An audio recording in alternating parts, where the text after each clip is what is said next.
Hi there boys and girls, Brucey here. I hope you're all doing safe and well. This video is very kindly sponsored by our friends over at DistroKid, the online distributor for your music. So if you are trying to get your music out there, do head over to DistroKid, and if you want to sign up, you'll see that there is a link here to a discount code, and you can find the discount code in the comments below. So thanks again DistroKid for supporting this video. Now the topic I wanted to talk about in this video is actually related to a new feature that DistroKid are offering with their online distribution, and that is called Teams. So why is DistroKid's Teams functionality so important? Now, a question I get asked all the time by students is, how do I make money off of my music? And one of the reasons it gets asked quite a lot is because it's not something that you perhaps consider when you're starting out, or even when you're quite advanced. You just think, I create music, I put it out there into the world, and money comes. Now, of course, it's a little bit more complicated than that, but not that much more complicated when you sit down and figure it all out. Now, this isn't going to be a video necessarily on publishing and collecting all the money that is owed to you. But what I wanted to do here is, first of all, say that if you are creating music by yourself or with others, we'll come to that in a second, that it's really, really imperative or crucial, the number one thing on your to-do list, to start to figure out and understand a little bit about how the business works. Because remember, whilst you might think you're an artist creating amazing, wonderful things, which no doubt you are, that at some point business will come into it because money will be present. You will want to make some money from your music. That is all fine and good. If you're by yourself, it becomes a lot simpler. But where things can become very, very messy is the difficult conversations you may have to have if you have band members. If you have band members or a collaborator or collaborators that you work with when you are creating your music, at some point down the line, and it could be many years down the line, the question, the possibly horrible question about how do you divvy up, or how do you split up the amount of money that comes to each of you individually. Now, if you are the sole songwriter, you take your track along and you've written everything, you've written the drum parts, you've written everything, and you give it to your band or some other musicians to play, then you are 100% the owner of the copyright of that.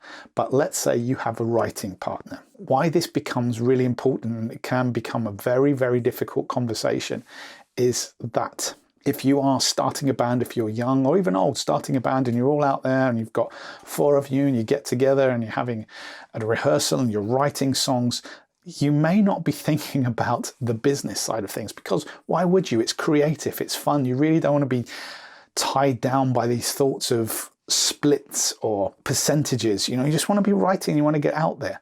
But where this will become the biggest problem you will ever have in your life is at some point, if that song starts earning some money, and then the fight starts, then the bands break up because you're all arguing about, well, I wrote 10% and I wrote 20% and all that lyric's mine. What I urge my students to do, and what I'm urging you to do, is to have the difficult conversations early. The difficult conversation is at the beginning of any creative endeavor, is to set the splits amount that you feel for the song that you're writing. You may have a general split, something like Coldplay or Van Halen. They split the songwriting in quarters because there's 4 members. So they all get 25% each, regardless of how much they bring to the song, which is, you know, I guess quite a nice socialist way of looking at it. But other bands will divvy up that I wrote the majority of the song and you came up with the drum fill, so I'm going to get 95% and you get 5%. Most bands, as I said, will not have this conversation very, very early on, and it will only occur when money starts rolling in and things start getting nasty. So let's go back to DistroKid.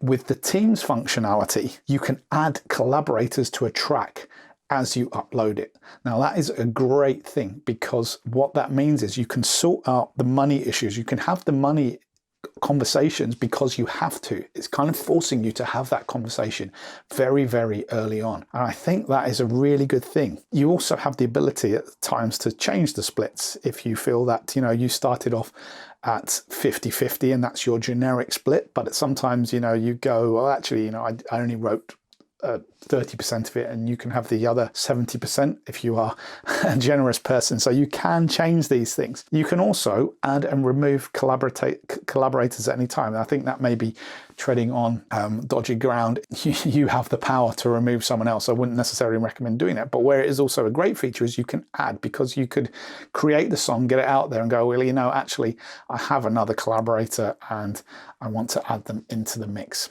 Also, another feature which might be relevant for the way that you work is that DistroKid also allows you, first of all, to see you have a privacy setting. So you can't necessarily see, or other collaborators can't see, what other collaborators on the track are getting. So again, you can keep some of these areas a little bit private. You can have the conversation, but you can keep some of that a little bit private if you don't want to know that XYZ is getting 20% and this guy is only getting 5%, because that's what you decided and that's what you feel is right. This can be useful if you're working with collaborators who don't know one another, rather than collaborators who are in the room. Because if you're kind of in the room together and you're a band situation, then maybe, you know, you're all going to have that conversation as you're uploading your track and it's exciting and you put your track up there and you set your amounts. Whereas if you're maybe, I'm the producer, I'm working with different collaborators from over the place, maybe I want to keep it a little bit private, that I'm giving this guy 5% and this guy 10% for whatever reason. So they know what they're getting. You've had that conversations, they're happy, but they don't need to know. So again, that's a great feature. They also can't see that you're collaborating with Joe Bloggs here and John Smith over here. So if that's something that you feel that I want to keep my collaborators distanced apart, you know, I probably wouldn't do that. But if you do, then you've got that option there as well. And also, they can't see what percentage the other person is getting, which I think is a really good thing. What makes life easier as well is money is then going to be sent to all of these accounts. You haven't really got to do anything.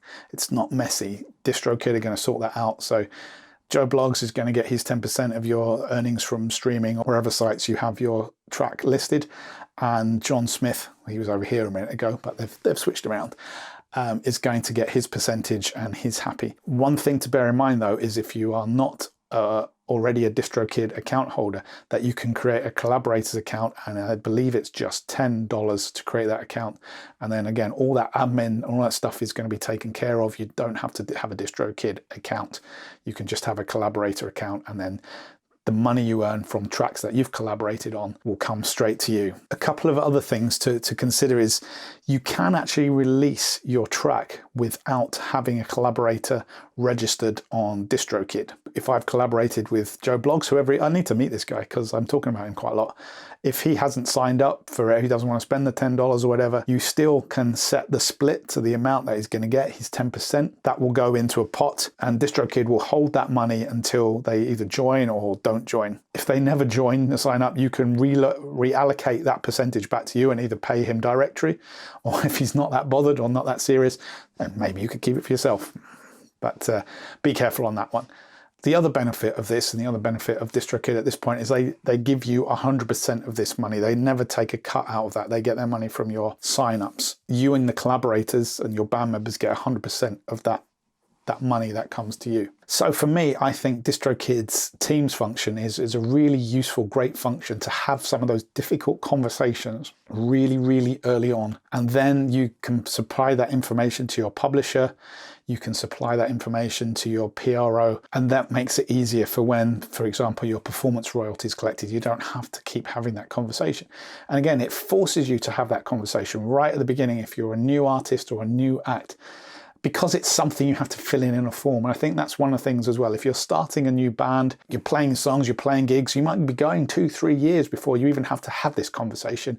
And then it can be a little bit tricky to think back 3 years ago to when you wrote your first song, the song that all the fans love, and you go, and then arguments start. This prevents that. It forces you to have the difficult conversations early on. And to me, that gets, a big thumbs up. Well done, DistroKid.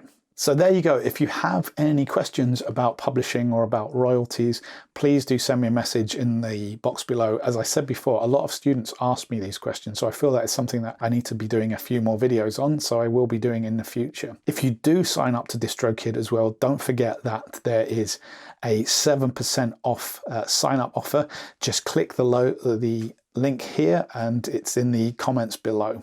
I've been Brucey. Once again, as always, if you've got any questions, please do put them in the box below. I'm more than happy to answer them. Please do hit the subscribe button or give us a like if you've enjoyed this video. I've been Brucey. Most importantly of all though, please do take care of yourselves, and I will catch you later. Take